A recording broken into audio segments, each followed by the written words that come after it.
Alright, I'm going to show you how to put a 3-prong dryer cord on a Whirlpool dryer. This Whirlpool English right here will be used for our demonstration. What we'll need is a 1/4-inch nut driver, and we'll need our 3-prong cord. Now, if you've watched the 4-prong video, you'll see that this one's a little bit different. There's only 3 wires coming off the pigtail instead of 4. Hence 3-prong. So just like on the 4-prong, I want to show you something that is of importance. We got 2 different types here. This one has a straight prong. This one has an L shape. Just like on the 4-prong. Make sure you remember the L shape is for a dryer outlet and the straight one is for a range, a stove outlet. But you want to double check your outlet and make sure that it's the right one, because the person that put it in may have put the wrong one in. So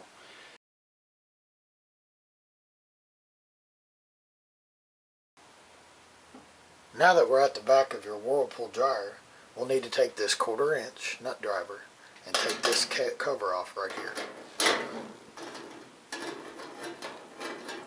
There's a screw on the right. Take that out and it'll pop right out. I'm going to zoom in.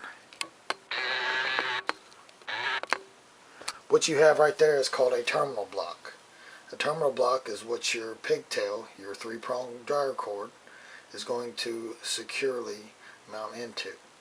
There are 3 screws that will mount it into the terminal block. One on the right, one in the middle, one on the left. The 2 on the outside are your lead wires. The one in the middle is your ground. So when we take our 3-prong cord on the end of the pigtail here, we have 3 wires. It's going to just match up just like you see it.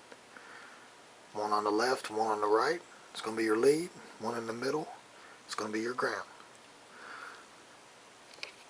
So now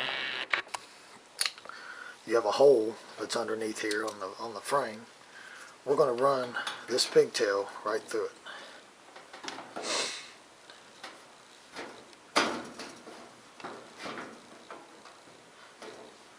Now you don't have to take these screws out all the way. You can just loosen them up.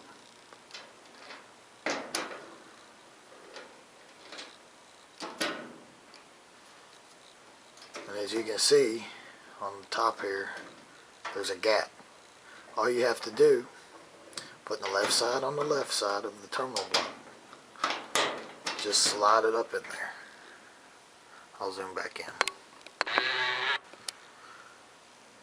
Go ahead and secure it down.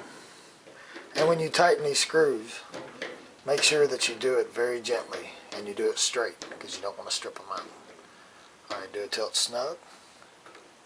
Take your next wire. Do the same thing.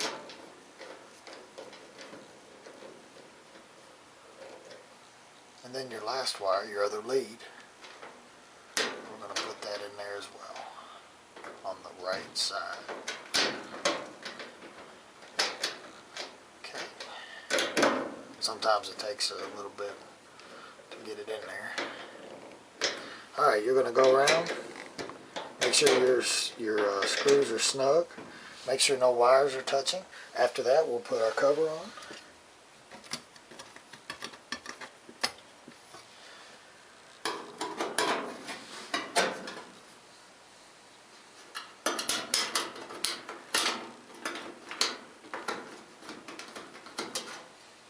Just like that.